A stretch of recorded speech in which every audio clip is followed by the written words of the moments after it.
Hey family, welcome back to another Journey on the Fly podcast. Very excited, as I say all the time, but mean every time, to have a discussion with this week's guest. I think you're going to be inspired. I think you're going to be challenged, which is kind of what we're after here. Mr. Bill Anderson, who is the current president of the Little Juniata River Association. Bill has an amazing bio.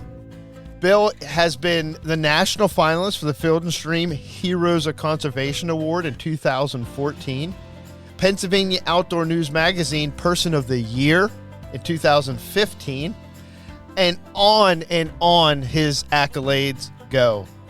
I appreciate the effort that Bill and his and the Little Juniata River Association has done to clean up, restore, and continue to make healthier the river that I probably call home of all the streams. I'm excited to talk to Bill this week. He has given us some of his custom flies over the years that have helped many of us catch more fish on the J. And we just want to talk to Bill and get to know him, find out why fly fishing is important to him. Before we get into that, remember that you can find us on all the major platforms, Spotify, iHeart, Apple Podcast, and so forth. You can also find us on our webpage at journeyonthefly.fish. So let's get into this conversation with Bill.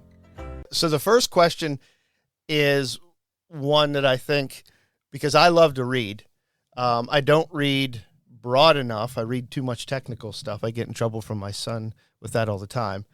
But Bill, what might be your favorite book that you've ever read and why? Wow, tough question. I read a lot too. I will tell you that my favorite fishing author is John Garrett, no surprise, and that I tried to pattern my writing style after his. As you probably know, I wrote a book called Trout, Boomer, and the Little J, and that book is written somewhat the way Garrett writes, anecdotally, and as well as information, but a lot of storytelling. So Garrett is my favorite author. Trout Bum was a book that I enjoyed, but I read a lot of historic novels. I'm I consider myself somewhat of a local historian. I wrote a history column for the newspaper weekly, every week for a year. So I have 50 odd essays on local history for here, Central Pennsylvania history, which I intend to compile into a book eventually, but haven't done it yet. So yeah, history, historic novels. I was a big science fiction fan as a teenager, and Robert Heinlein was a favorite author. I'm trying to get my grandson interested in that these days. He's 14 and interested in space, so I recently sent him a couple of my Robert Heinlein books, like Red Planet Mars and Space Cadet, that kind of stuff. I got you. But, yeah, Lewis's space trilogy might be something of interest to him too. What is it? C.S. Lewis he has a space trilogy. It's one of his. Yeah. Not many people know about that as far as Lewis goes, but yeah, no, I've read that. I agree with you. That would be one to recommend to him for sure. Yeah, they're so that's where my reading. I'm very much into U.S. history. I took several courses in U.S. history while I was in college. I took electives in U.S. history. Even though I was an engineering major, I took my electives in U.S. history, which is kind of interesting. And so that's where my interest lies. I read a lot of different stuff.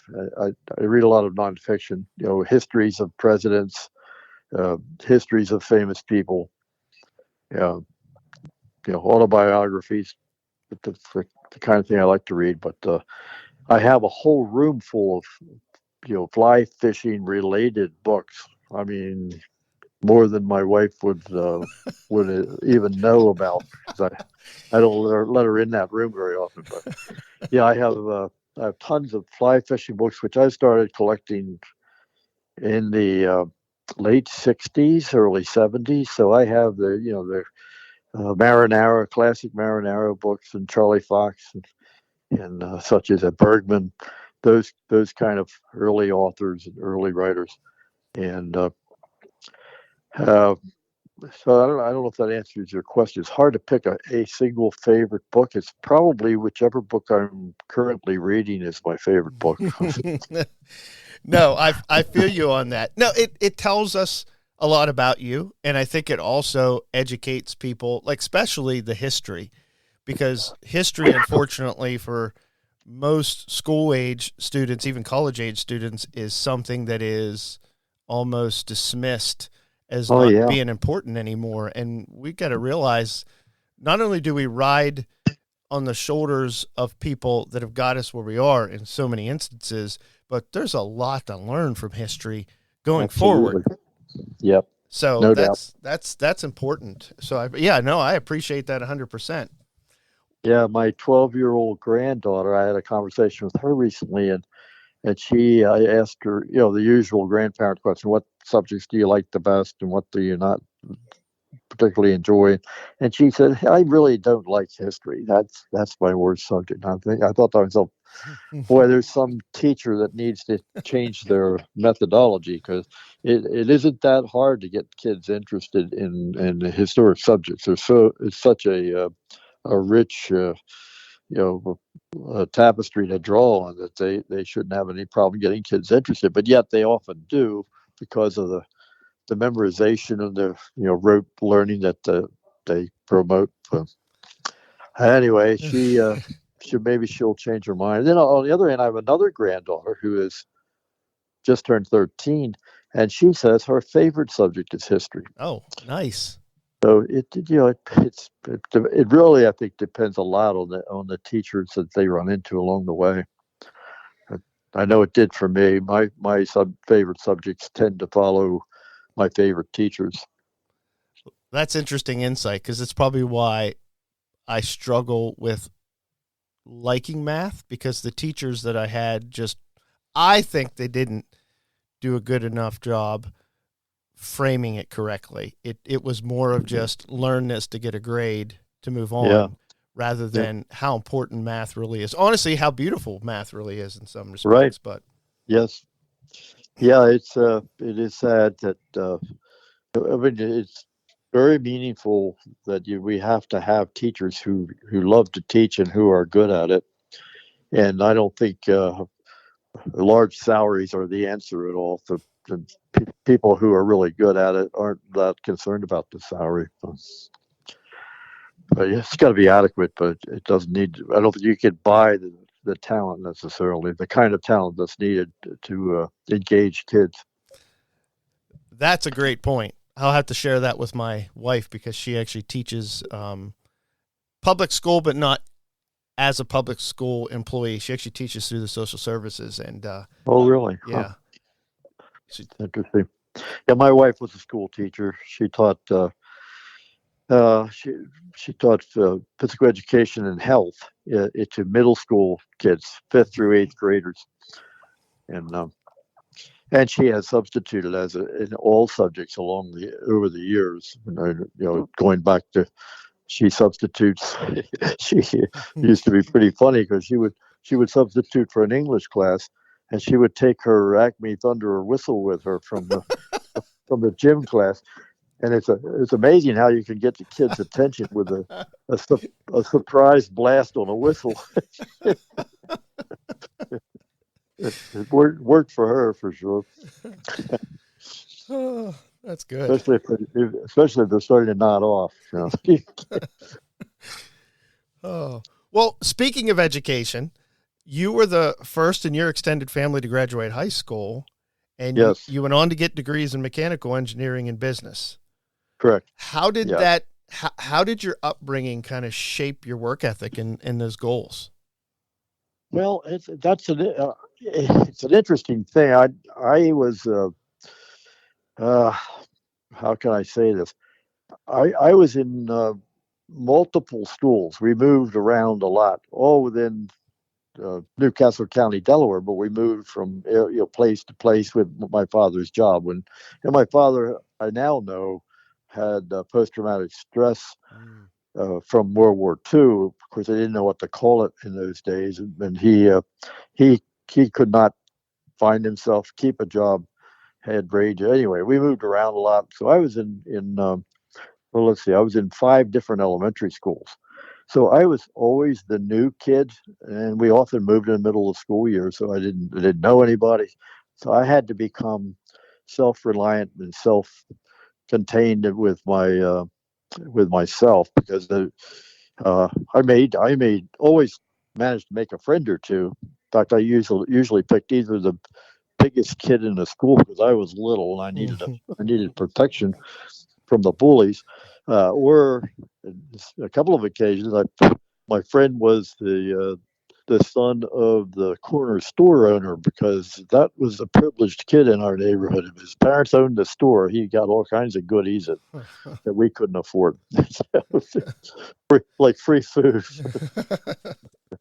But yeah, that was part of it. The other things, my mother always said you could do anything you set your mind to. So she gave me high expectations, even though she would have been quite happy with me just being a high school graduate. There was no pressure on me to do anything. Then, sometime in my high school years, 10th grade in high school, well, 10th grade in high school, I flunked 2 subjects because I would not do. I was very rebellious. I wouldn't do the homework. I, to my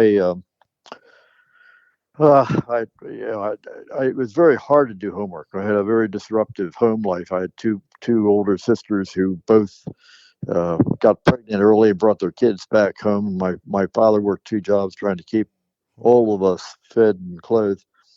And it was a tumultuous home life. And to this day, I think homework's a really bad idea because it discriminates against kids who have no place to do their homework and no environment that is conducive to homework.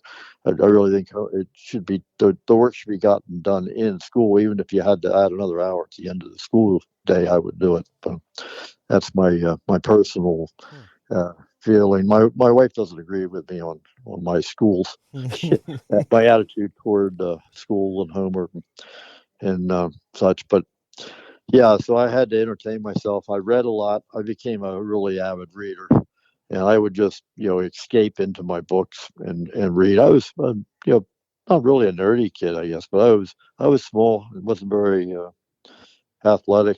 It didn't grow until after ninth grade. I was the shortest kid in my ninth grade class, including the girls.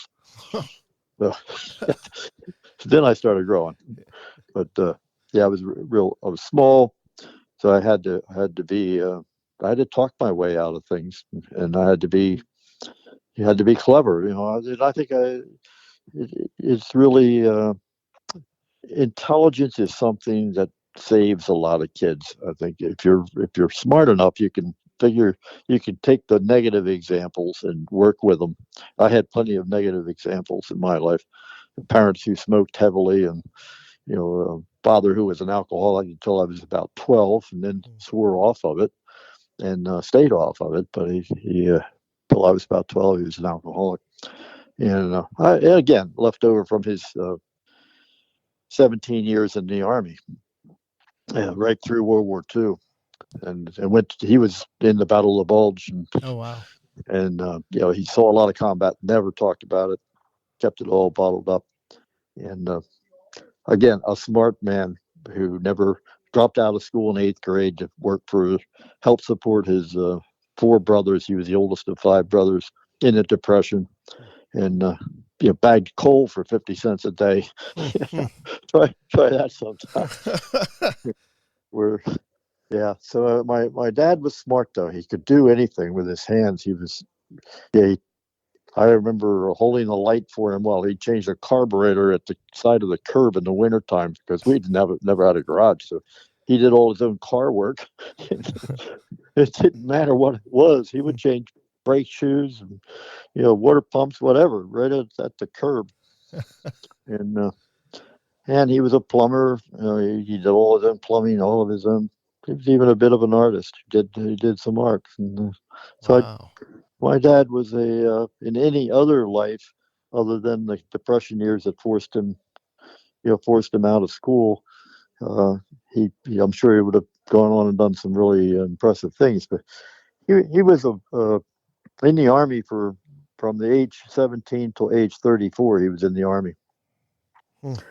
So the Army was his life. And then he suddenly found my mother, who had two children from a prior marriage, and then quickly an infant. So when he got out of the Army, he suddenly had a family of 5, and he had never even had a civilian job. Wow. He died when I was 19 years old, so I never really got to know much about my dad because I wasn't interested as a teenager in his what he had to say or his experience, just like most teenagers. But I'm digressing. I'm sorry to No, take no, you no. down that.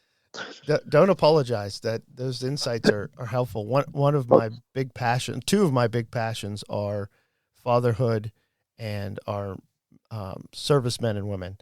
And hearing that puts a lot of things into perspective. Hopefully, it does for anybody that listens to this too. I mean, that's I don't know if you've ever read the book by Viktor Frankl. I think it's called Man's Search for Meaning.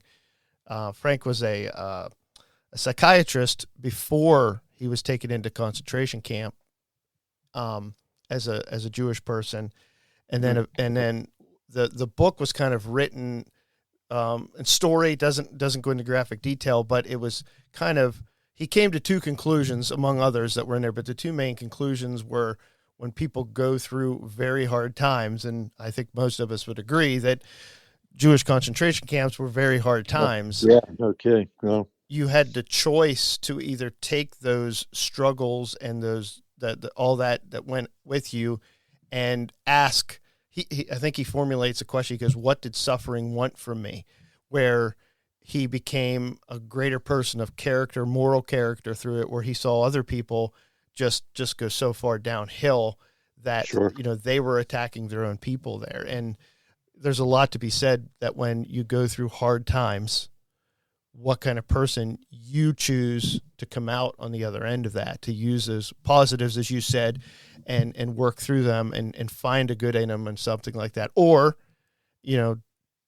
digress into something. Yeah. horrible. Give into it and die, essentially. Yep. Emotionally. Yeah, I have little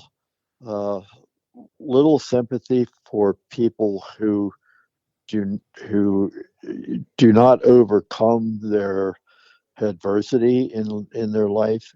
I realize, if you grew up in a lousy neighborhood with terrible schools, that you have a strike against you. But there are too many people who overcome those kind of adversities for me to have much sympathy for those who don't. And that's, I know, a little harsh and a little selfish, but hey. I really think I've seen people, like in my experience in the neighborhoods I grew up. I was in some pretty bad neighborhoods, and there were kids. Most of my friends went to reform school, and some of them eventually either went to prison or became cops. And that was a dividing line. But on the other hand, I had neighborhood friends who did quite well. They overcame it. I think athletics helps a lot with kids in bad neighborhoods. Sometimes the coach fills the father figure that they never had. Yeah, that's a really good point. I was fortunate that my father was it was a good father figure in that he worked very hard, loved his family. He struggled with issues that left over from his military, and he died when he was 47 years old. But he was a good father figure in so far as what he showed me and taught me. And And so I didn't have that adversity. And so many kids today are fatherless. They have no idea who their father is. I think that's if you had to single out one issue that really condemns people to poverty, it's being fatherless. Oh, you're spot on. I mean, there are so much data because for years we researched the importance of a mother, and for most of us that's obvious, even though there's Sure. details that aren't so obvious. But the data that shows how important a father is in a boy's and a girl's life, Yep. it's a lot to wade through, and it's actually very disheartening when you Yep. when you Yep. really look at it. But Especially when when you hear the statistics that something like 75% of urban uh, kids, urban boys, have no fathers, no recognizable father. They don't know who their father was. And you have single moms raising them.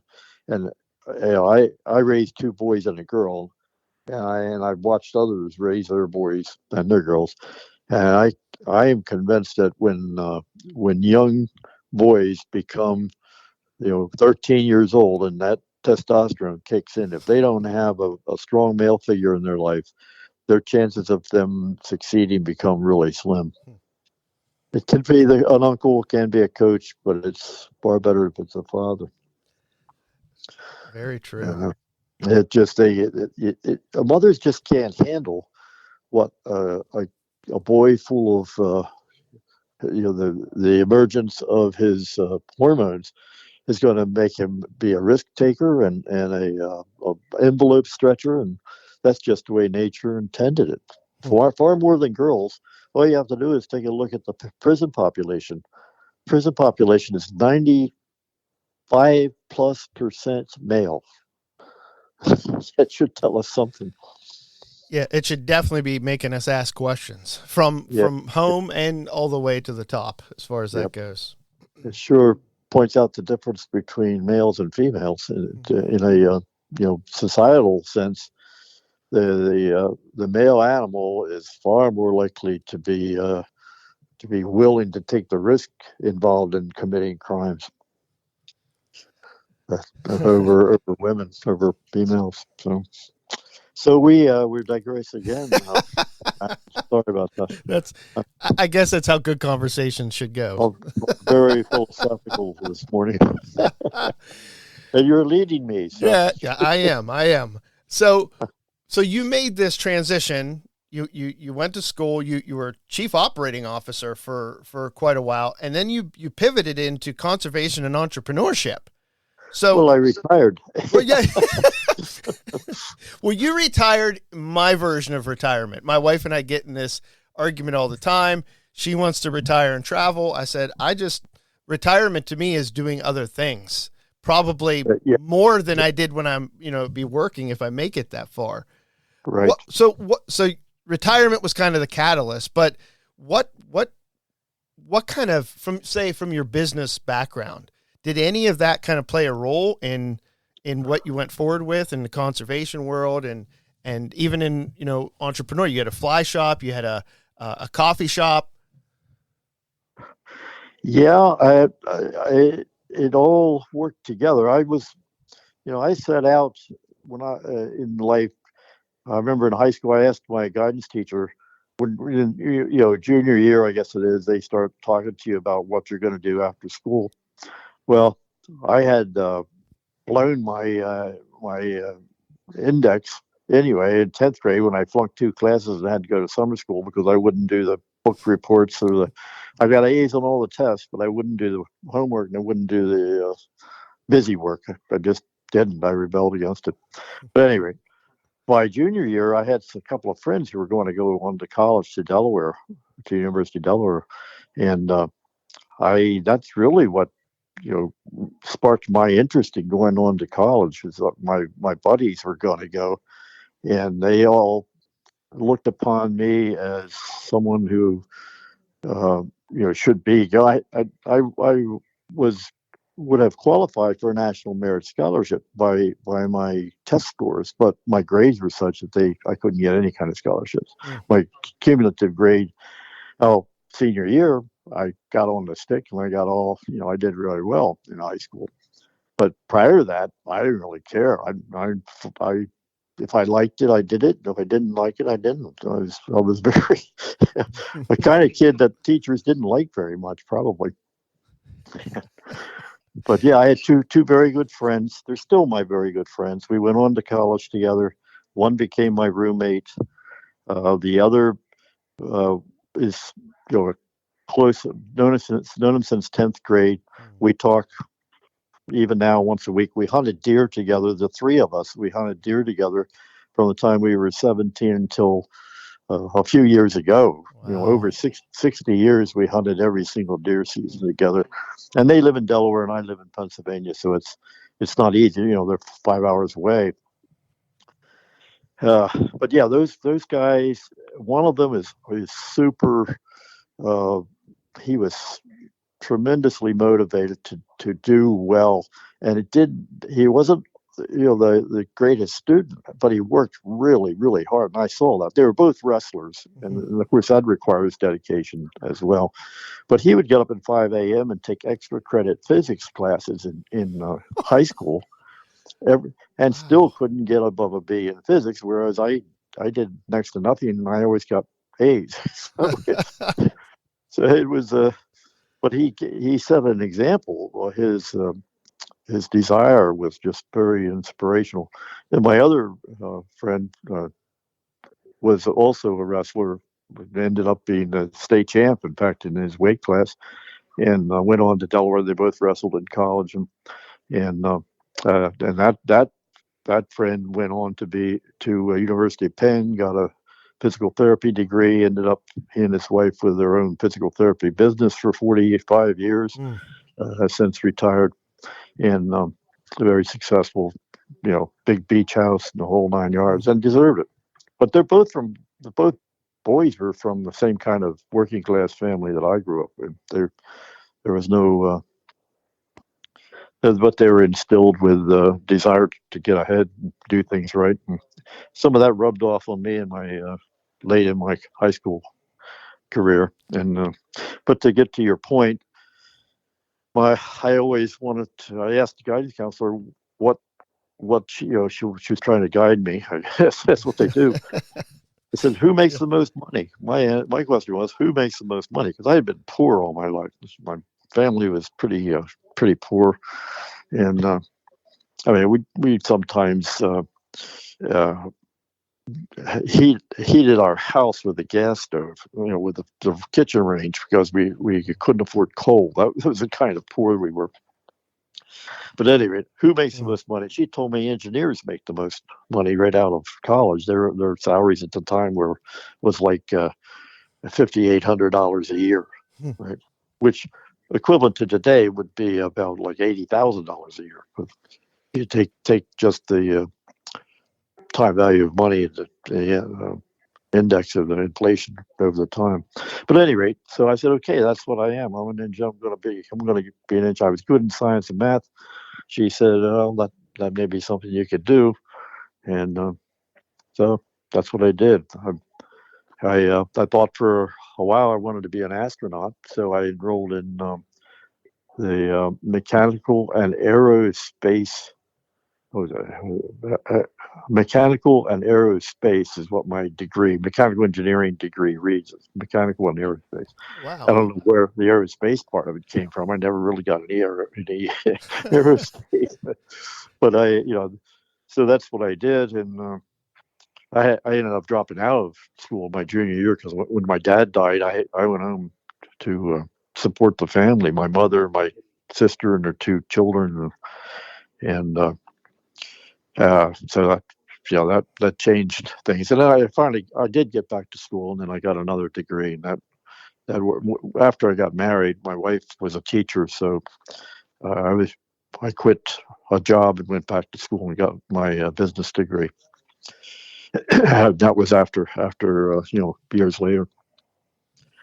So. Wow, that's inspiring to say the least. I mean that, because I started school very late in life. It's kind of funny because you said about growing up poor, which I'm not going to compare what you grew up with what I grew up with, but it's interesting because you kind of recognized it earlier on. it took me quite a while to look back and realize that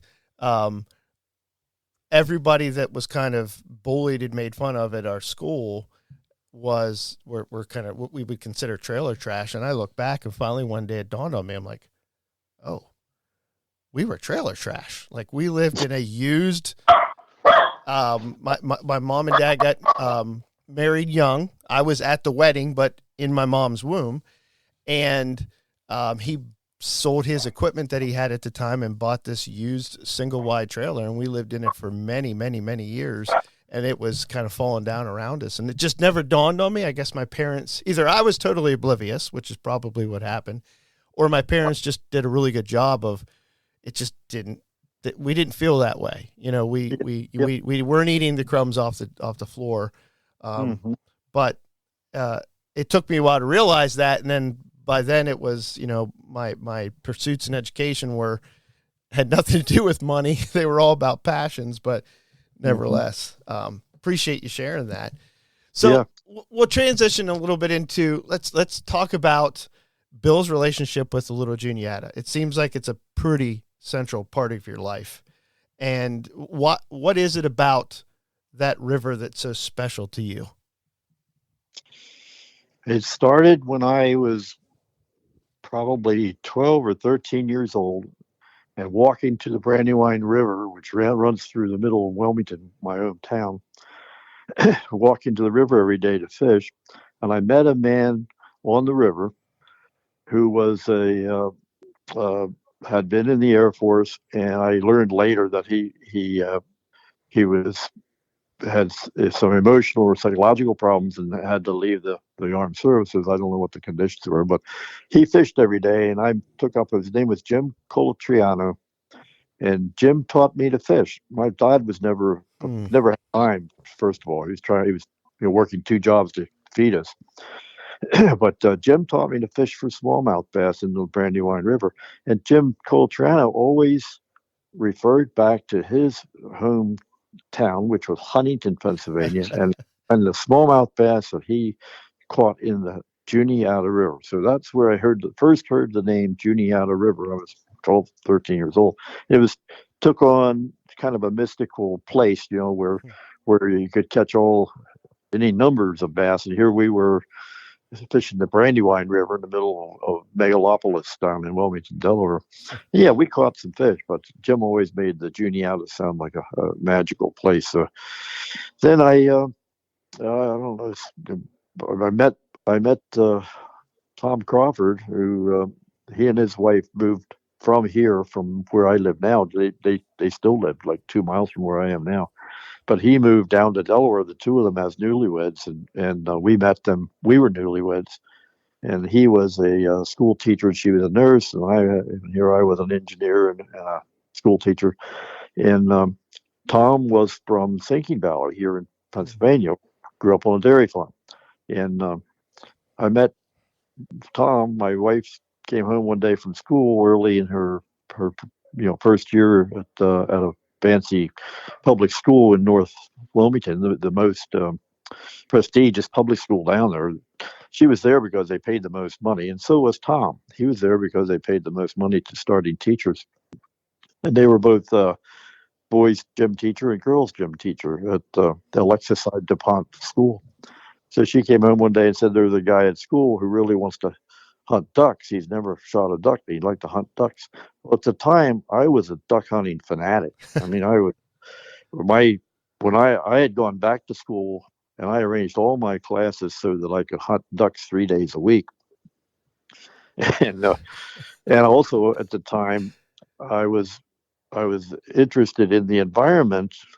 I had read, the Silent Spring and Population Bomb and such books as that when I was in school, and I was interested in the environment. By that time, I was in the duck marsh all the time and fishing in the summer months. So I ended up being the secretary of the Delaware Wildlife Federation. I went to a meeting one night with a friend, and the secretary quit that night. And I didn't step backwards fast enough, and suddenly I was the secretary.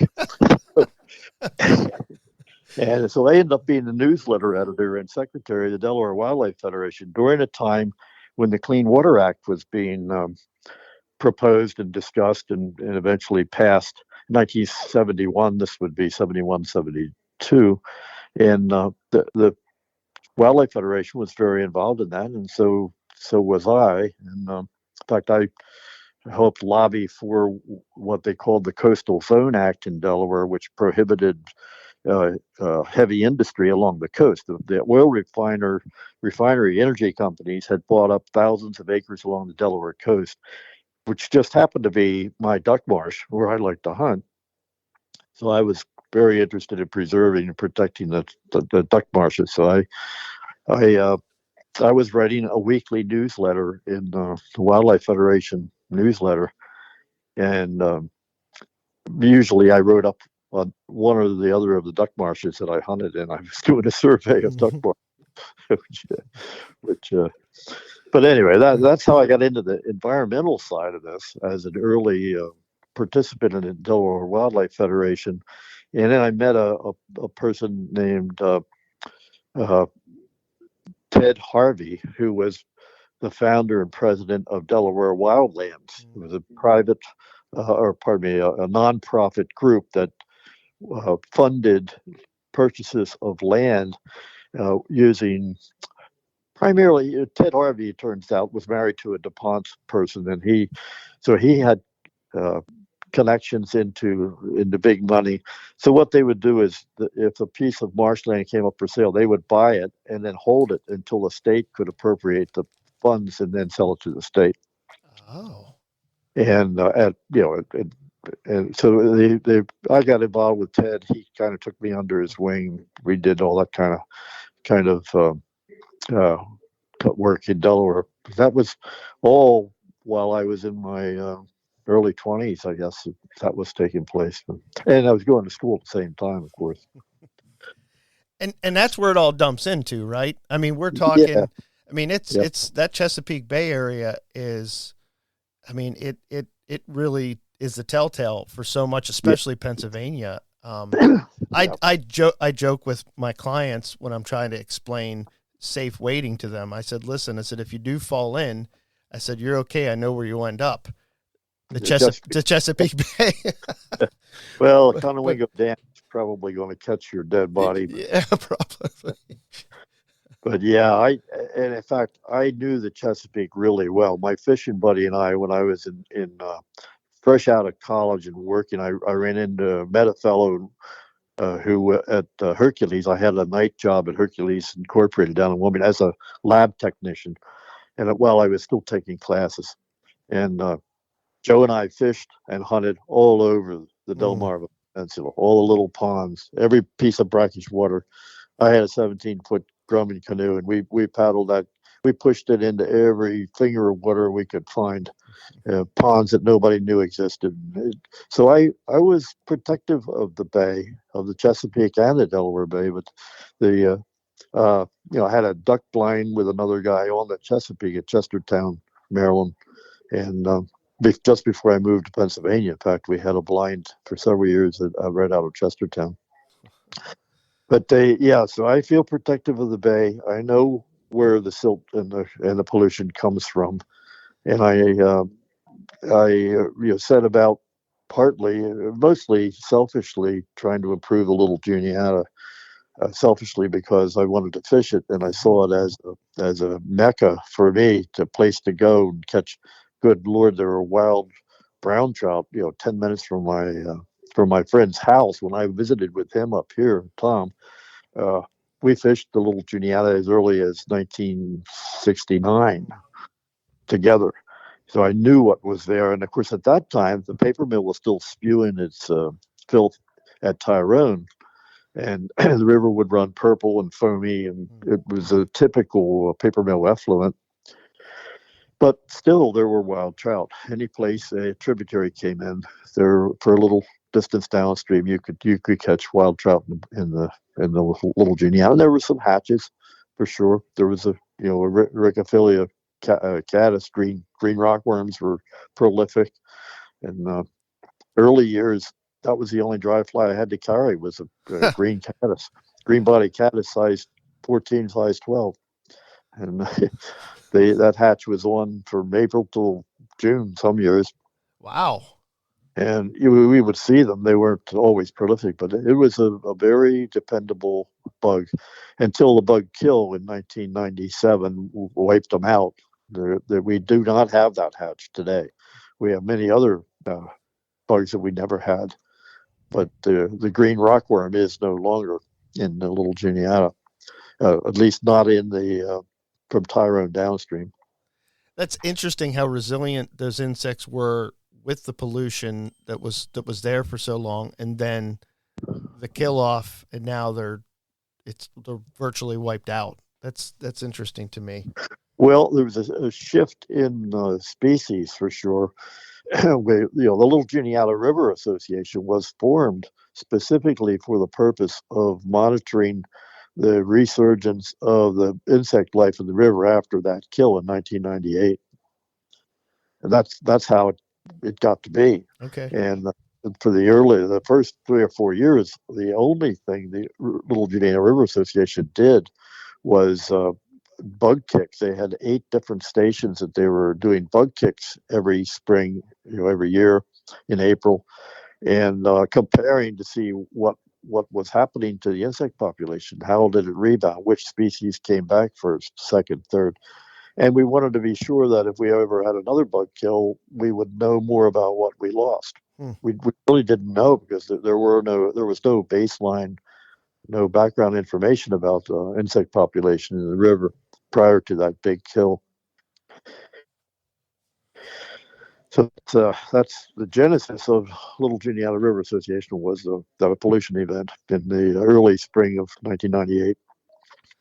So it's a January flood of sorts, and we were pretty confident it came out of the waste treatment. It came from a chemical plant which was sending its effluent to the waste treatment plant in Tyrone, and then ended up in the river. And by the time anybody realized it, because it was a high water event, no one really realized what was going on. And by the time we did, it was too diluted for us to even determine what the agent was that killed the bugs.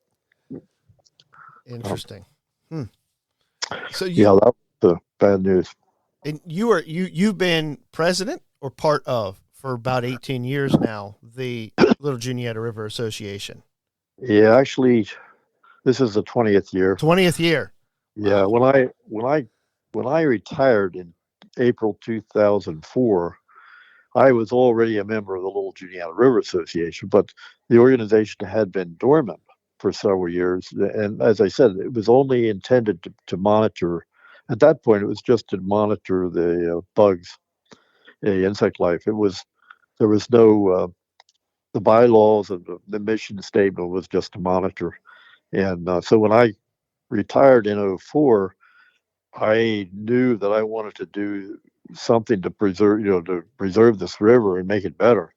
And I first looked into starting a TU chapter, and Trout Unlimited was more than willing to have a Little Juniata River chapter of Trout Unlimited.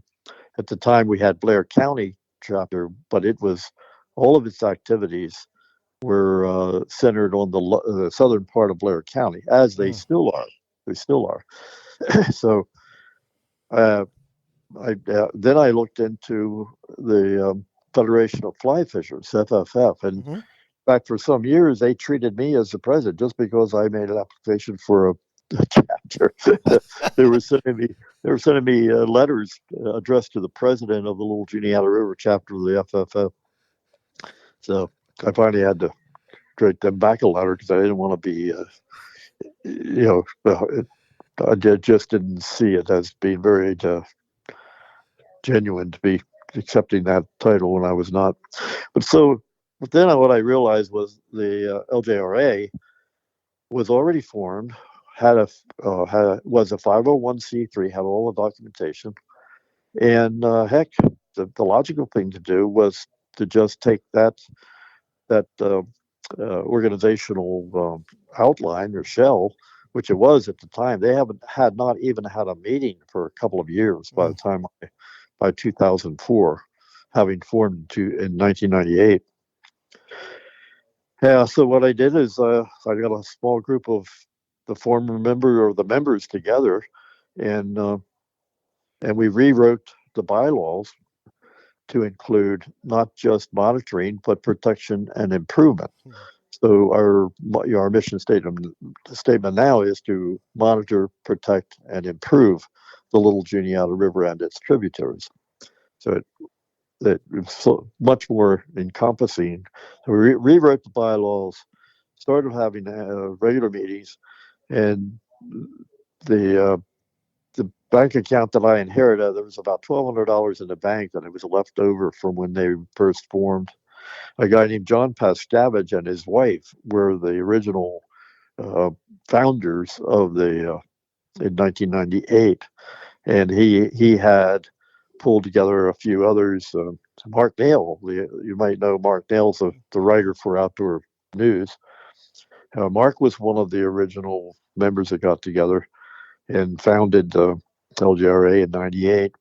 But when I got them back together in '04, we really transformed that now dormant organization into a real river keeper organization with a new mission, and started gaining membership pretty rapidly. I had my coffee shop was alive and well at that time, so it was a logical place to meet. We had our early meetings right there in the coffee shop because there was only 5 or 6 of us, and then expanded from there. We started meeting in Burley's restaurant in Tyrone, outgrew that, and moved to the library, and outgrew that. And now we meet in Marzoni's restaurant. In the last meeting we had, the January meeting, I had 42 people there. So and we have sponsored many projects. Oh, I should back up. The first project we sponsored was a river cleanup. It was obvious that we needed to clean up after in the fall of 2004. You might remember that we had the Ivan flood in this part of Pennsylvania, and the Ivan flood wiped out our coffee shop first of all. Oh, wow! Destroyed all our supplies and my equipment and so forth. And then, what the other thing the flood did is it brought an awful lot of trash down out of the watershed, out of Altoona and out of Juniata. Our river is unique in that the headwaters are right in the city. They're right in Altoona. And how many rivers do you know that spring up in the middle of the city? So the riverbanks were thoroughly trashed. Plus, there was legacy trash. No one had ever performed a cleanup on this river, and everywhere I went to fish, there was nothing but tires and garbage and water heaters and bed springs and you name it. So we held a cleanup in the spring of 2005 was our first riverbank cleanup, and this spring, April of 2025 will be our 20th year to do that annual riverbank cleanup. And it soon grew to over 20 miles of riverbank that we clean up, and over 200 people are typically involved in our riverbank cleanup. If anybody's interested, it's this year it's going to be April 12th, Saturday, April 12th, and they can contact me for any details about it. But essentially, you can just show up. You don't need to bring anything. We provide everything. And I'll make sure all those details get put into the show description and all that, so that okay. And I'll actually link the LJR to this too, so that people can see it and see everything that's been going on for years and what is continuing to go on for sure. The website will have the latest information on it. We try to keep all of our news updated. We do a report, sort of minutes, but more of a report for each of our monthly meetings when we get together, and those reports are my secretary does them. I edit them, and they go on the website another one of my directors manages the website, so he puts them up pretty quickly. They can always go to www.littleJuniata.net, and that'll get them the latest stuff. What do you think one of the biggest challenges has been, other than cleanup, that you guys have dealt with? Well, in 2005, the state was compelled to do a study, compelled by EPA to do a study of all the waters of the Commonwealth. And that the study, they finally got around to doing a study on the Little Juniata River. And the section they studied, there were two biologists from Penn State who were hired by PADEP to do a thorough study of water quality, limnology, and essentially the whole pathology of the river. They chose the section from Bellwood upstream, and the report they published indicated that there were two major sources of pollution. First of all, they classified that entire stretch as impaired as a result of their study, and it was impaired for two reasons: sedimentation from stream bank erosion and excessive phosphates, especially from the water treatment plant, the Easterly Waste Treatment Plant. So, seeing that report, I went to the presentation of the report. In fact, I got to know one of the two biologists, even took him fishing a few times. And it was clear to us that we had already formed LGRA by that time. It was clear to us that if we wanted to do something meaningful, we needed to take that report and use it as our guide for what to do, to make the river better. How do we improve the river? Well, here's a blueprint. Fix the stream bank erosion, number one. And number two, try to do something about the amount of phosphorus that, nutrients that were being dumped in the river by the waste treatment plant.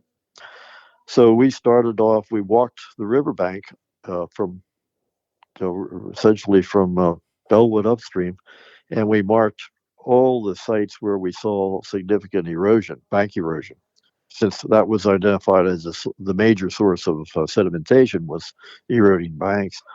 So we marked them. We found 8 major erosion sites, always in an outside bend of the river, and always in places where the trees had been stripped off or cut down, and that tended to be underneath of power lines. The power electric company, Penelec, their wires ran right up the river, and every place where their lines crossed over the river at a outside bend, they would, of course, in their usual practice, mow everything down to about 6 inches high, which means no roots, no bank, no foliage, therefore erosion. So we found 8 such sites, and we started the path of review. We ranked them, 1 to 8, and then we started fixing them, 1 or 2 every summer for every year thereafter. And we raised and spent some over $300,000 in that section of river, in a 2.5 mile of river where it meandered back and forth. And we're talking about the river above Pinecroft. Mm-hmm. It meanders through there, and the banks are relatively erodible and soft. And so we started repairing those banks. We used Fish and Boat Commission habitat management group for our plans. They did the plans, and then we funded it, and we brought the volunteers to the site, and we repaired them. I'm talking about extensive erosion sites, 8 foot high by 300 feet long. That kind of erosion site where the bank is undercut. But yeah, we set about repairing all the significant bank erosion that we could find, and at the same time, we embarked on a public pressure campaign to get the the Altoona Water Authority to comply with the Chesapeake Bay rules for pollution budget. Yeah, by the way, the study in 2005 set certain uh, MTDLs, mean daily or MTDLs. Yeah. Anyway, the maximum daily limit for pollution, various pollutants. They set limits for phosphorus, for nitrogen, and for other uh, polluting agents. And that's when they determined that the effluent from the waste treatment plant was like 100 times the amount of phosphorus that was allowable by their pollution budget that they had set up for the river. Wow. So I started writing editorials and had asking for meetings with the Water Authority management, which I met with them several times. And lo and behold, by 2013, they went out. They always their plea was, well, we can't afford, we don't have the money, we can't do it. But lo and behold, they found the money. And long story short, they implemented a phosphorus abatement facility, which came on board in January of 2013. Was that 11 years ago now? And they got the phosphorus releases down to a fraction of what they were, and well within so much so that within the limits for the pollution budget, so much so that they are able to sell their credits for phosphorus now to others. Wow. And they did that for both treatment plants. They have a westerly plant and an easterly plant. Altoona Water Authority manages. They manage both the drinking water supply and the wastewater treatment for all of Altoona, Juniata, Hollidaysburg, all the way up, northern Blair County, essentially, with the exception of Tyrone that has its own plant. So the phosphorus levels went way down. The sediment level, came in way down. Although we certainly didn't eliminate all the sediment, we did eliminate many tons of sediment that was washing off those banks, and water quality started improving. The other thing that happened in around that time frame is the Water Authority switched from chlorine disinfectant of their waste stream to ultraviolet light disinfectant. That makes all the difference. Mm-hmm. The chlorine is deadly to the insect life in a stream, to the especially intolerant species of mayflies and stoneflies. So when they switched their disinfectant methodology, the river got another boost. And then along the way, let's see, when was it? In around 2003, the paper mill in Tyrone stopped processing pulp. They became back up a minute. They shut down. They shut the operation down because the I think it was West Virginia Pulp and Paper was running it, and they couldn't find a buyer, so they shut down. Partly the reasoning was that they couldn't afford to pay for the waste treatment because from about 1973 forward, they had to send all of their waste to the newly onboard Tyrone Borough waste treatment plant. But it was an expensive proposition. They were paying for the privilege of sending their waste to the treatment plant. So they shut down. They were shut down for almost 3 years, and that gave the system a boost as well. So all these things are happening: the reduction of sediments, reduction of phosphorus, the shutting down of the major pollution from waste treatment. Even though Tyrone Borough was treating it, there was an enormous amount of BOD, biological oxygen demand, that was resulting from that. So all those things came together, and the river water quality began to improve, and the bug life started moving up the river more and more as in this river is upside, as I said, is upside down. Our headwaters are in Altoona, and And our best water, where the big springs come in, is in the mid river, 15 miles from the source. So from the middle river, which is just below Tyrone, to the mouth, there are some very large springs that come in that uh, improve the water quality from there down. But above that was always kind of real marginal trout water above where the springs come in, and that marginal trout water started getting better and better and better due to the upstream improvements and the waste stream improvements. And until in 2016, when the Fish and Boat surveyed above Bellwood, they did the electrofish survey and determined another 5.2 miles worth of river, which was formerly impaired. And by the way, still officially listed by DEP as impaired. Hmm. But the Fish and Boat survey determined that they had a very strong Class A wild brown trout population in that stretch of impaired water. So and they Fish and Boat at the time wrote their usual letter requesting that the designated use for that stretch be elevated from warm water species impaired to high quality cold water, as evidenced by the existence of a strong wild brown trout population.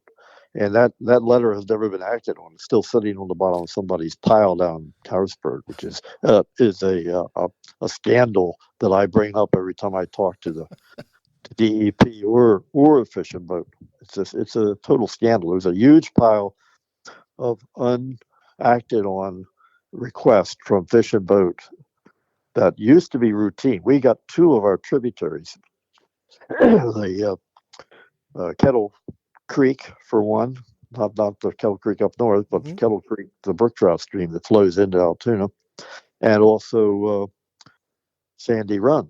We were able to get both of them reclassified from unclassified in the case of Kettle Creek to high quality cold water on the basis that it has a Class A wild brook trout population.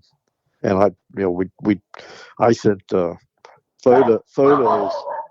photos of some 30 odd brook trout that I caught to the fishery biologist at the time, and then went to Harrisburg and lobbied for a survey.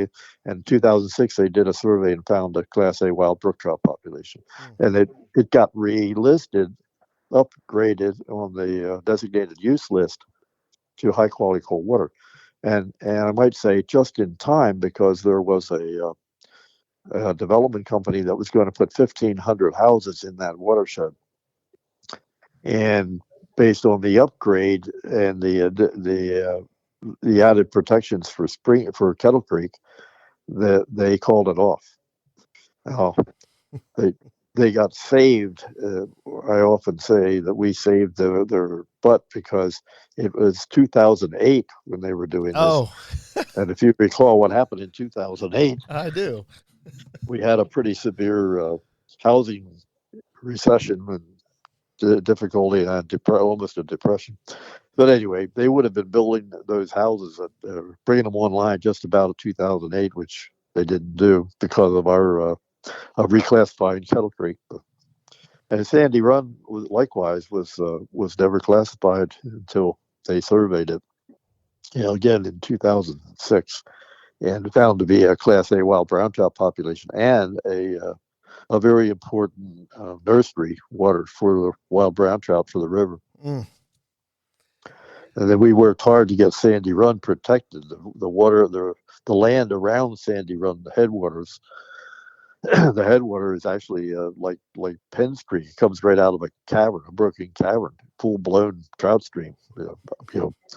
Uh, icy cold year round, 50 degrees year round, and full of limestone. But they were quickly building around it until we got involved, found out who owns the land around Sandy Run, and then finally worked out a deal where the land was sold to us, and we then sold it to the state for $1, surrounding that spring, that broken cavern, and and 52 acres along the stream itself, where it flows into the Little Juniata about a mile from there. So Sandy Run has been protected. It now belongs to the Fish and Boat Commission. That they own the 52 acres. They protect it as signage on it. But yeah, it's been a long journey. Most of our work has been done in the upper river because that's where the mischief was. That's where the trouble is, as far as pollution or sediment.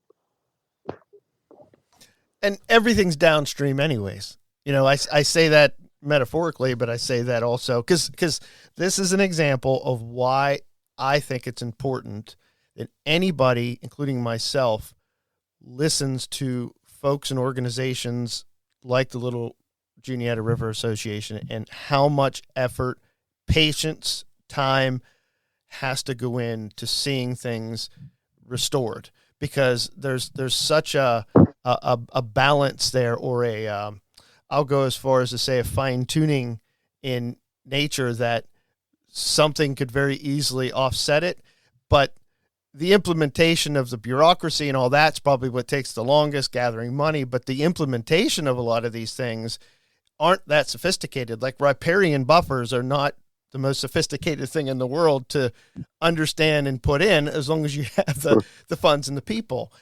And Yeah, I hope that inspires people, whoever hear this on the fisheries by them, that get to get involved. I am fortunate, even though I'm from central Pennsylvania where I live now, I am fortunate that, well, in about a half hour, 45 minutes, I'm going to head to a stream. It's one of the only ones in western Pennsylvania that has a healthy wild brown trout population. It is very protected for the most part.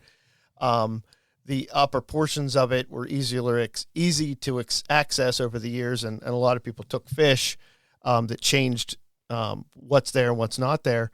But down below it, where it's very rough, very difficult to get into, I mean, there's very healthy fish in there. And it's actually one of the few, if maybe the only, that I'm aware of in this part of the state that has both spring and limestone. Actually, last year, 2 years ago, I was helping the our local conservation district does a nature camp for kids, and they asked me to come and help. And we found freshwater shrimp in this fishery, which it was pretty neat. And then it, like an idiot, it didn't dawn on me till later. The whole reason it has the name it has, Hell's Run, is because years ago they used to have a limestone furnace down, and it's still there. Actually, part of it, it's there, and the smoke and the flames. People saw it and said, "Oh, well, called it, hell." And it didn't dawn on me until I finally kind of put all that together to realize that's a very, very, very rare thing, and it has to be watched and protected and so on. But yeah, I mean, I personally want to thank you and everybody that has put in the time and effort to do what they have done and continue to do for that river. And in all of its tributaries, because it's just, I have an infinity for that river, and for a number of reasons. And I don't take what people do there lightly, period. Did I lose you? Nope. I'm here. Okay. Yeah, I have a presentation. I've given presentations all over the state, uh, regarding the Little Juniata River Association and what we did, hoping that our example would be helpful to others who have their local streams and that need similar protections. And I have a presentation. I have two presentations. One is based on, it's kind of a history and what we did and how we did it and what it looks like today. And then to keep people interested, I also tack on how do you fish it, and here are the patterns I use, and so forth.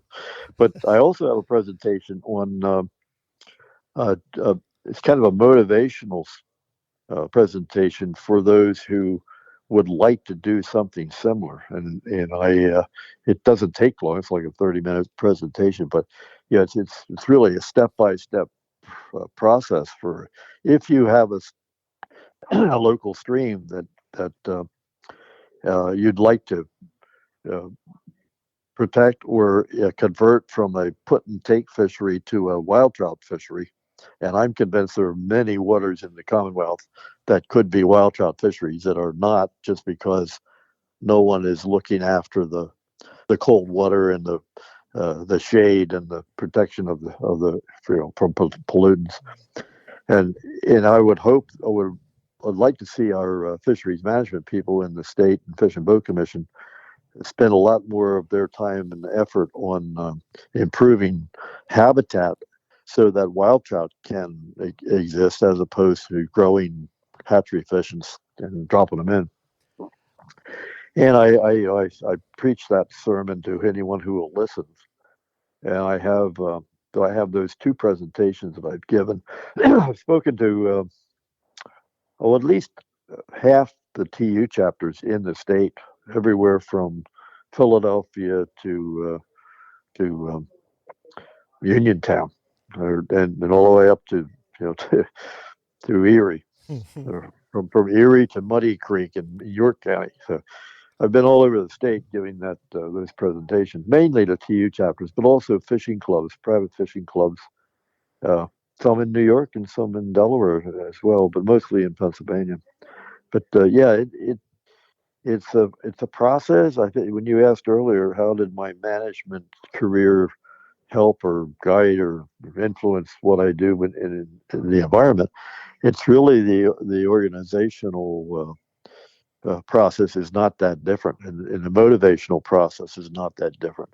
You get a group of like-minded people together with different skill sets, and show them a vision.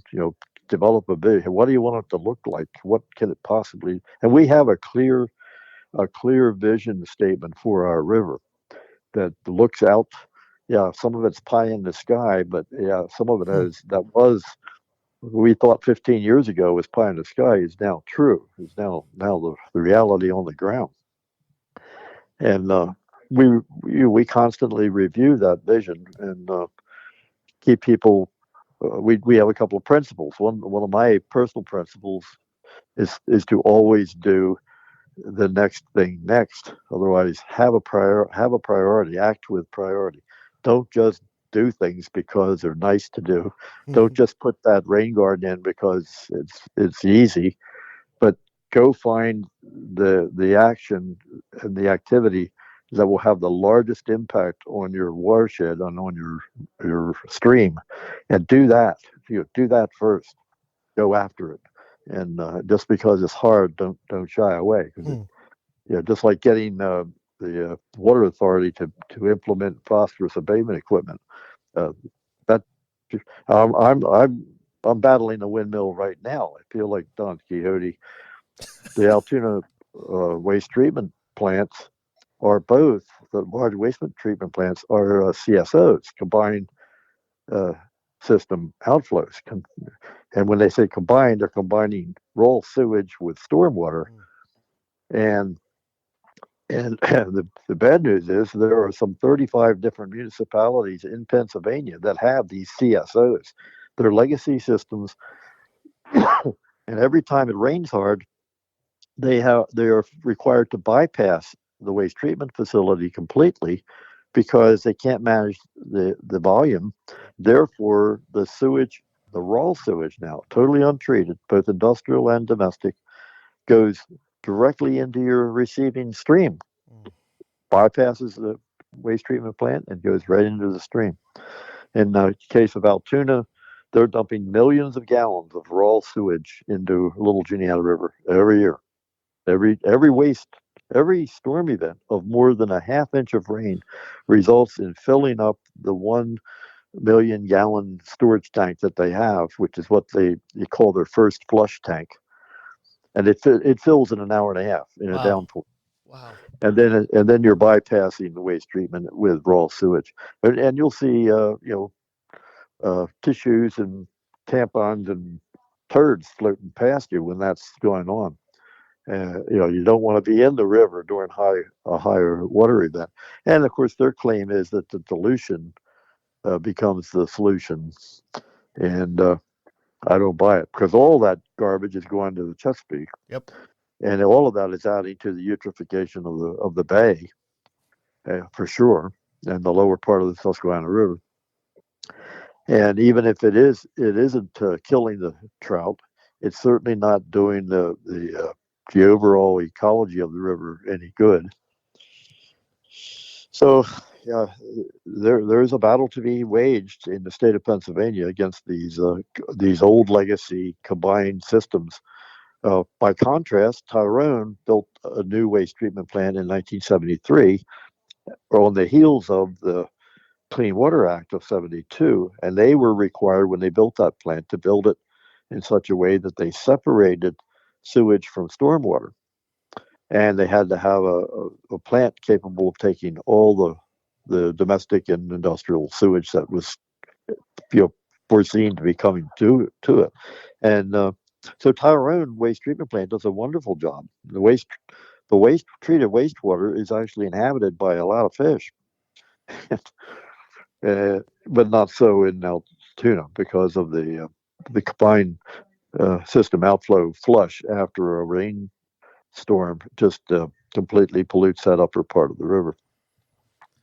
It's remarkable that the stretch above Bellwood, that 5 mile stretch above Bellwood, the only reason it is Class A and has a good wild trout population is because of Sandy Run. The Sandy Run comes in, and from the mouth of Sandy Run downstream 5 miles is more than 2 times the 40 kilograms per hectare that they require for Class A designation or listing.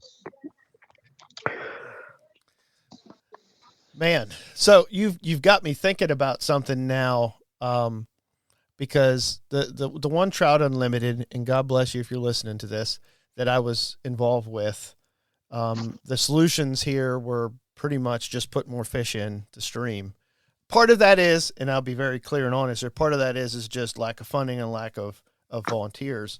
But there's another one that I've really been considering getting more involved with, because my favorite stream in western Pennsylvania in 1958, the Fish and Boat Commission were trying to preserve the brook trout fishery, and they poisoned the browns. And there's these, the stories of grown men crying, seeing big brown trout belly up floating down the river, or down the creek. Well, they didn't do a good job. Whatever poison they tried, it didn't work. Those browns are just incredibly they're just a tough fish. And it's probably no, not even close. And it's like a 12-1. If you have a good day fishing there, if you catch 12 browns, you'll probably hook a brookie. And it's interesting because it's set up so geographically that you could actually create one of the legs. You could make it where you could probably preserve some of the brook trout fishery of it. But even if you couldn't, it's all sandstone. So there's a lot of opportunity there for stream bank improvements and miles of it. It's interesting because there's wild browns from the mouth where it goes into the Big Sandy all the way up to its headwaters. But it's only like the last, 1.5, 3 miles that's even considered Class A. But there's wild browns all the way through, and you see reds when you're in there and you can count them and stuff. Sure. So you got me inspired a little bit that while I'm still out here to get involved with the Trout Unlimited in particular that did work there before but haven't done it in probably 20 years.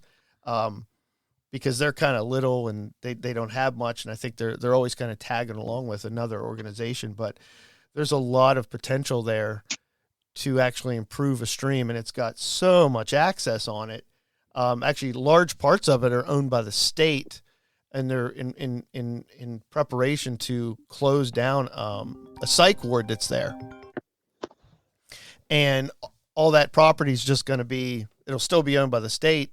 What to do with it? I mean, turn it into, hunting and fishing property and hopefully manage it better. So yeah, you got me thinking about that in particular right now to actually begin to do something.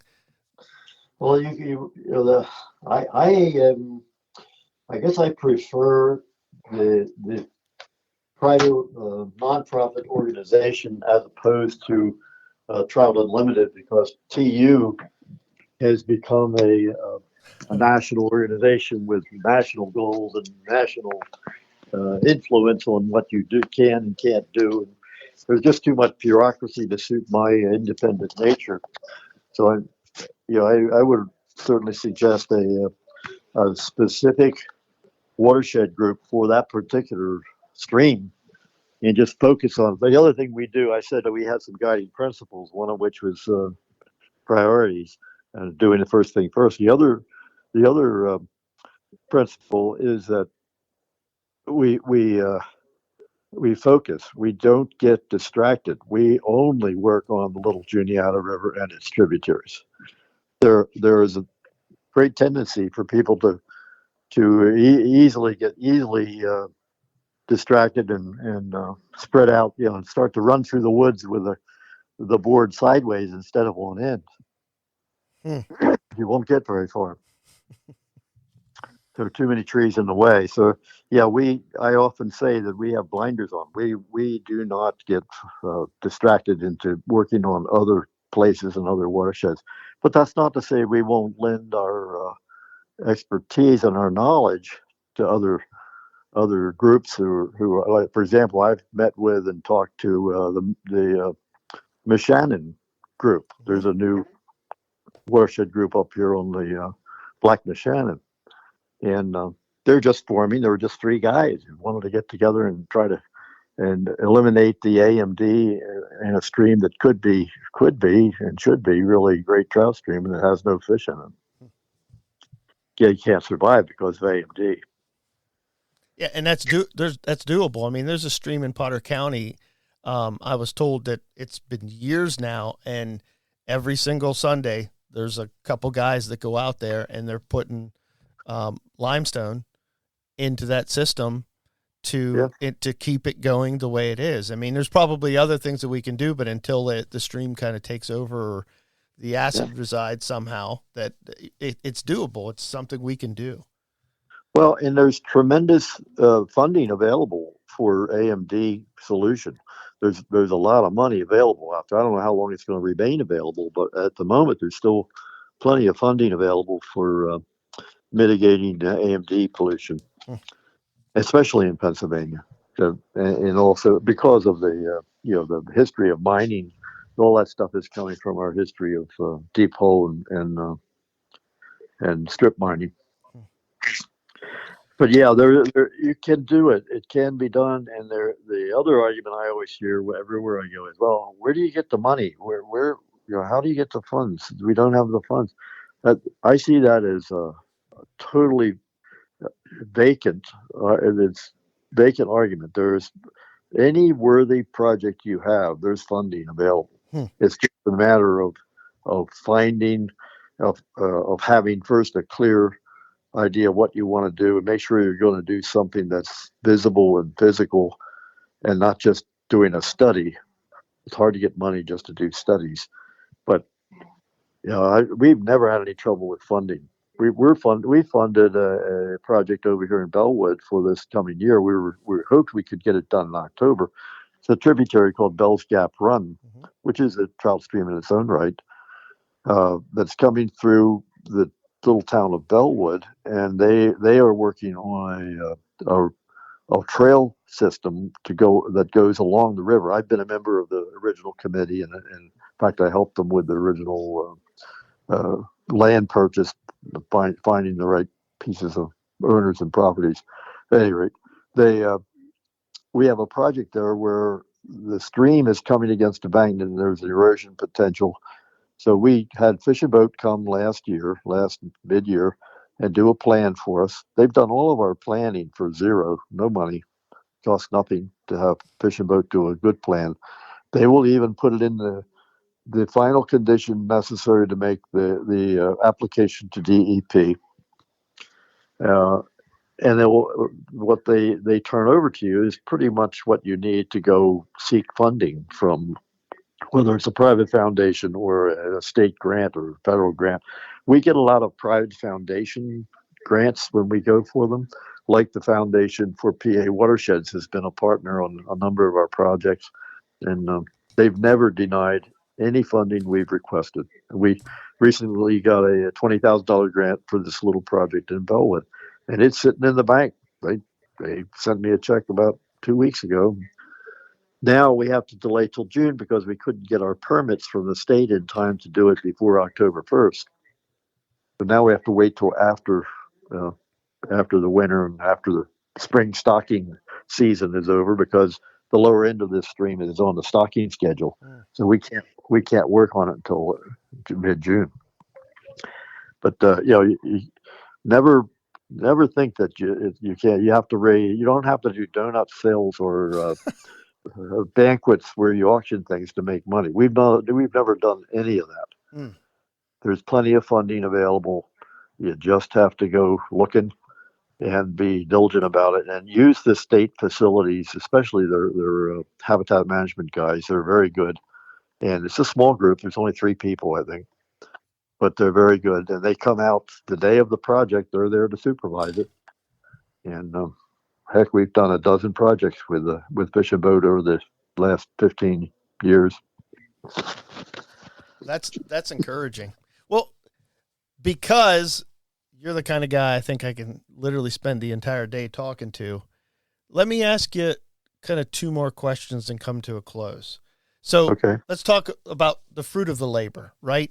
So what is, and this might be a difficult one to answer as well as for the first question I asked you on the books, but what might be Bill Anderson's favorite hatch to fish on the Little J? Oh my. Yeah. Well, I would have to say the Granum hatch.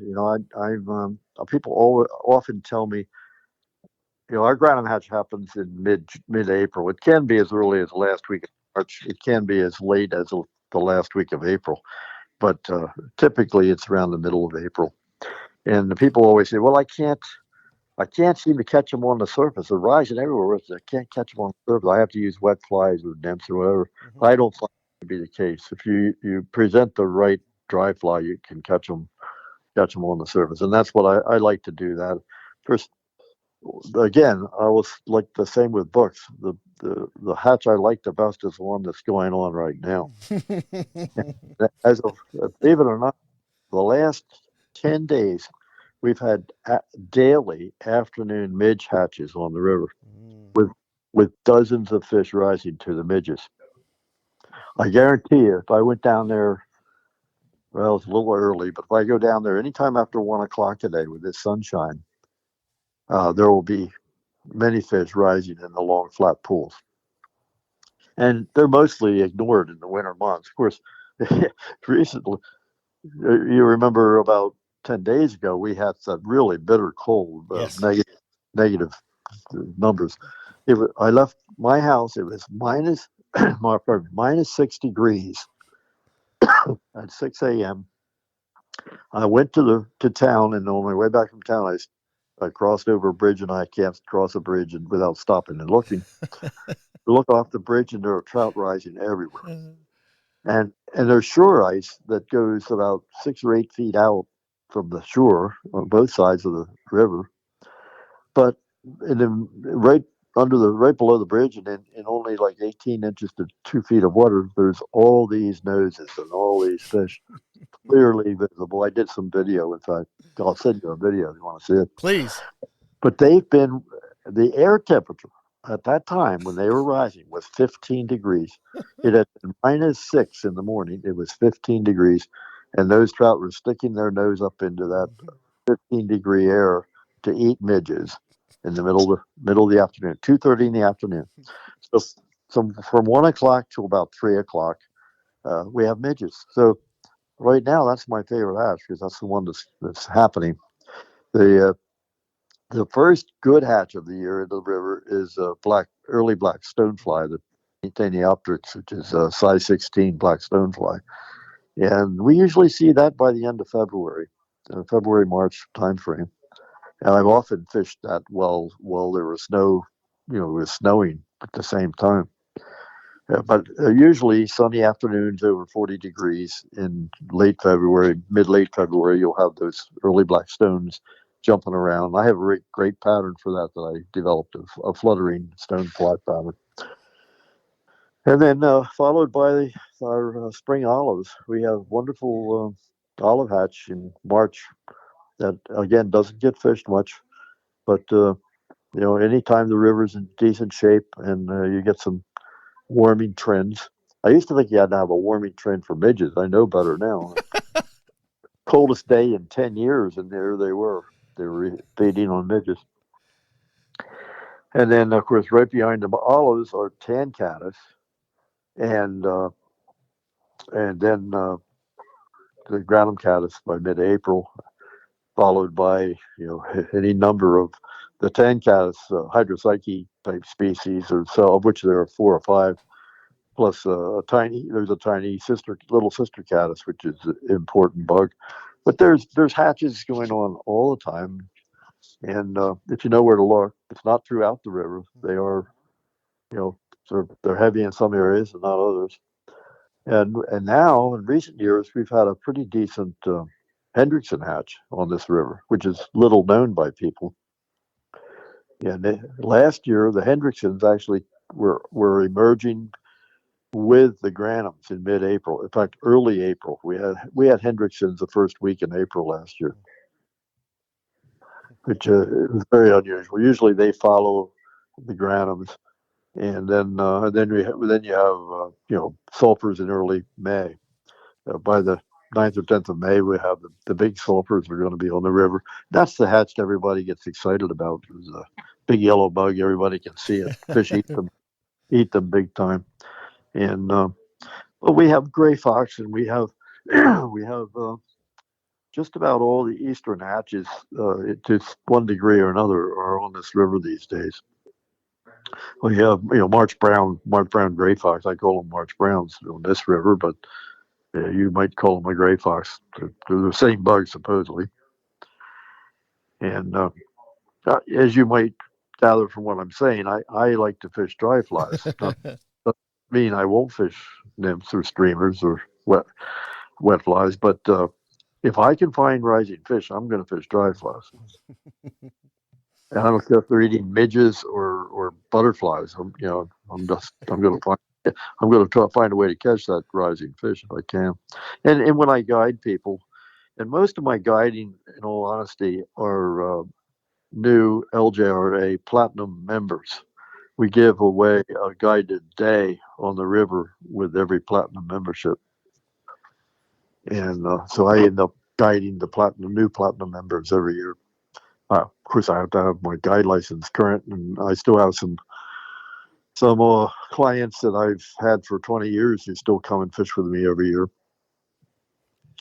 But I don't actively go out. I don't go to fly shows, for example, and try to book clients. But I take them as they come, and I could see why you've had those clients for so many years. Just from talking to you and reading and other people's and my interest in the J and what I know and don't know, or what I know more now than I did before, not probably, I would venture to say and be very, very positive on this, that I'm not going to find nearly anybody else that knows that fishery as well as you do and has such a personal investment in it that it would make sense to want to invest time on the water with you.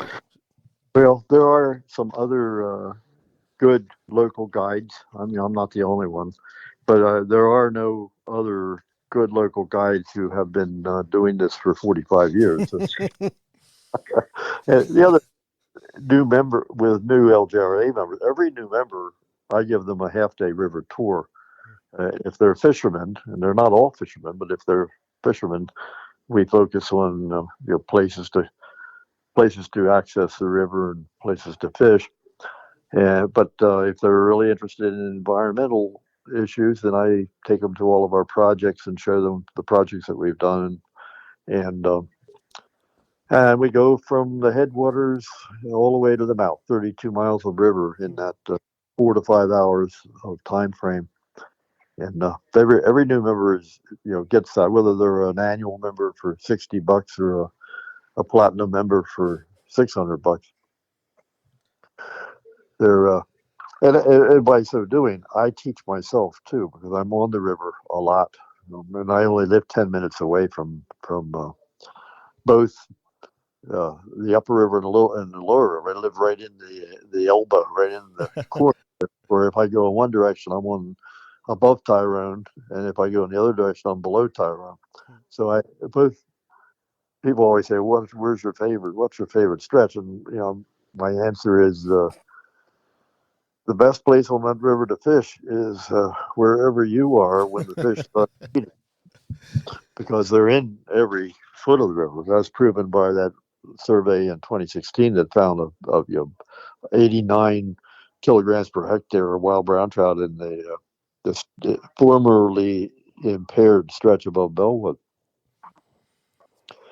And we just had a survey this past June. Fish and Boat came back after 14 years. They last surveyed the lower river 14 years ago. That the results of that survey were very encouraging. The trout population is in better shape now than it was then. It was in great shape then, but now we have more fish in the 12-inch and larger category than we did back then. The over 3-year-old fish, and more fish in the 15 and 16-inch category as well than before, and still over 3,000 wild browns per mile that's in the 14 miles of catch and release water below Tyrone. Uh, Anecdotally, you can't really say for sure.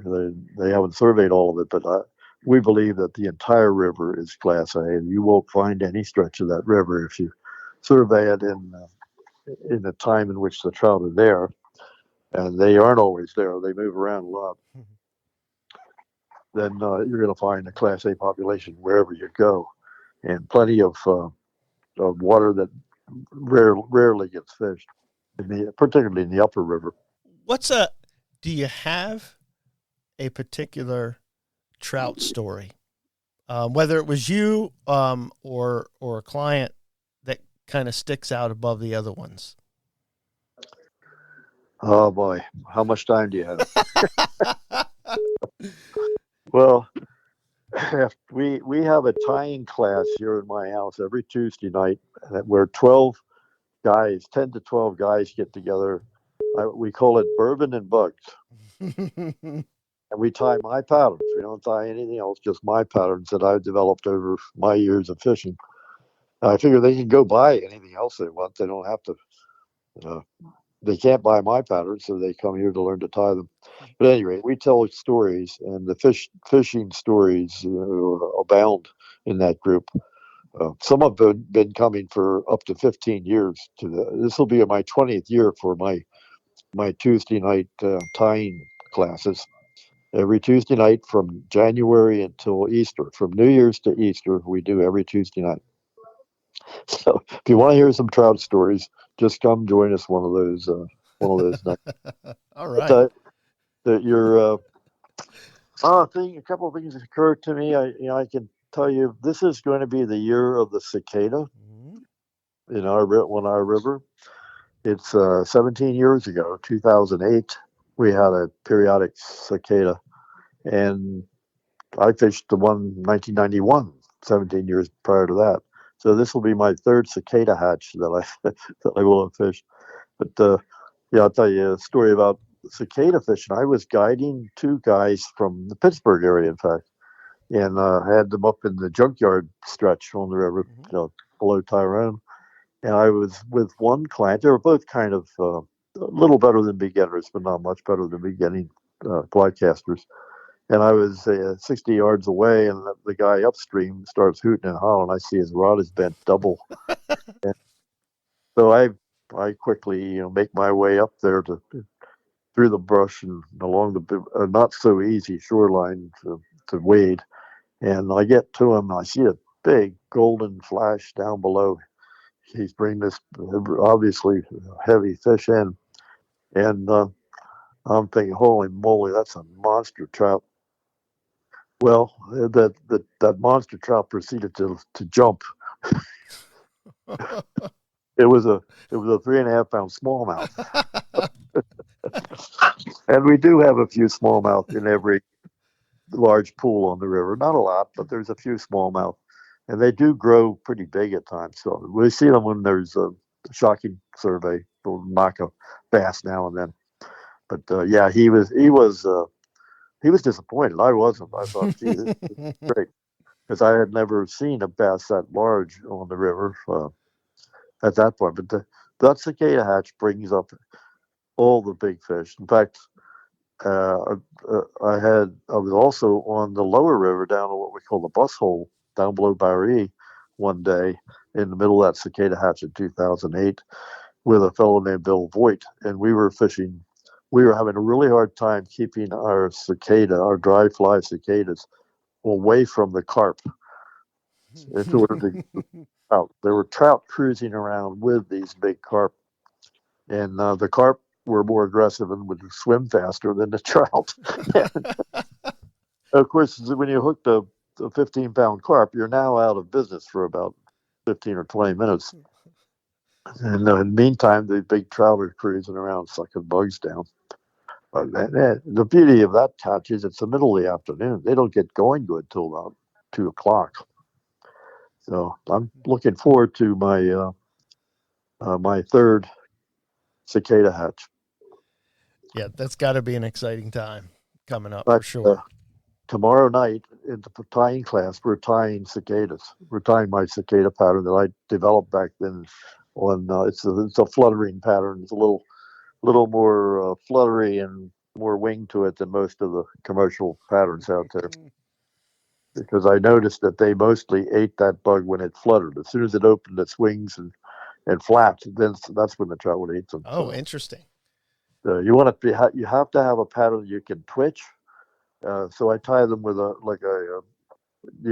foam body, but the front of the foam has like a pitch to it, pitched up. So when I twitch it, it jumps instead of digging in. It jumps. So it's a good pattern. We're going to tie them tonight or tomorrow night. Tomorrow night, everybody's going. So it's kind of interesting that we'll be back into that. That'll start about the second week in June, when the soil temperature reaches around 60 degrees, surface soil temperature around 60 degrees, and it'll trigger that emergence. And somehow, gazillion billion bugs all know at one time that it's time to get out of the ground after 17 years of chewing on tree roots. And that'll be true for the entire river up and down, and for north of here. I know Bald Eagle, Spring Creek and Bald Eagle Creek, that Spring Creek flows into up in Milesburg, was awesome during that cicada hatch. There were big trout being caught in the lower part of Spring Creek, the Bellefonte area. And the fish that normally only feed at night or only feed on meat, yep, they're up on those cicadas. It's a big lump of protein, so it gets them up. Oh, I can imagine too, especially on the bald eagle. And they just changed that a year or two ago, that you're not allowed to harvest any browns out of there, I think. So that's just going to... Right. Yep. They're still stocking rainbows over the browns. Yeah. But it's rainbow. You can only kill the stocked rainbows, not the browns. So that's a compromise solution. We'd like to see them make that a catch and release stream altogether, and stop stocking. There's no point in the stocking, but they didn't want to disappoint the local truck chasers. Well, any final parting words, Bill? Something? Well, I could give a shameless commercial. Do it. I have a side business installing waterproof zippers in people's chest-high waders.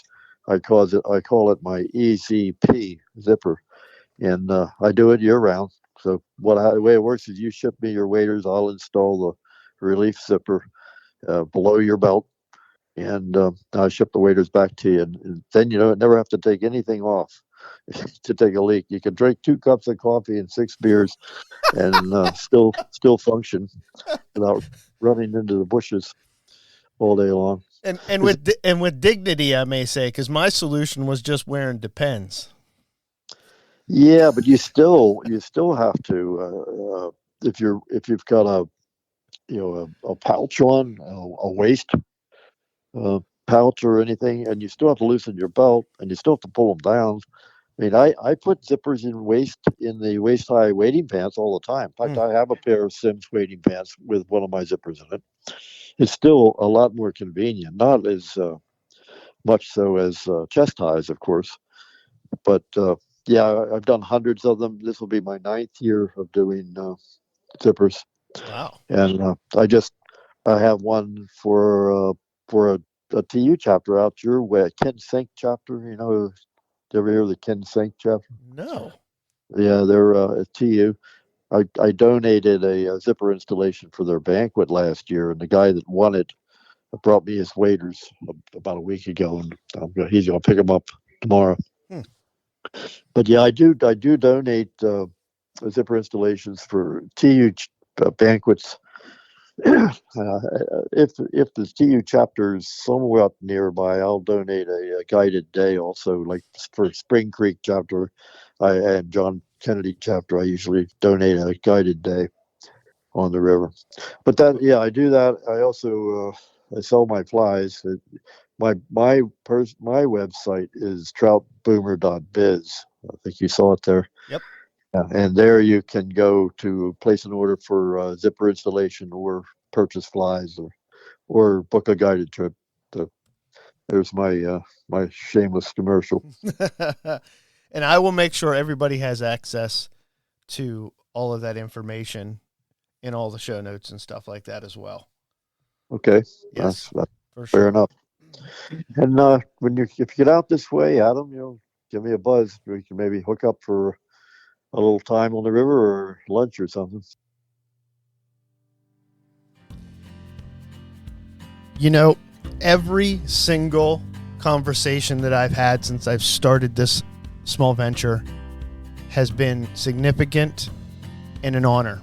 And this conversation, wow, it is no different than the rest in that regard, but is so different than so many because Bill is such, I'm going to go ahead and say this because I'm thinking that he's not the kind of guy that this will go to his ego as he listens to this, but he's a giant in the world of fisheries conservation and knowledge. Bill, thank you so much for giving us so much. Friends, all Bill's information will be linked in the show notes. If you have ever fished the Little Juniata or currently do, go over to the Little Juniata River Association and sign up as a member. Even if you never take any of the benefits that are yours via the membership alone, you benefit from the membership. I promise. Friends, as always, and I think Bill's journey is a great example of this. It is not about the destination. It is the journey that makes us. Till the next time, God bless.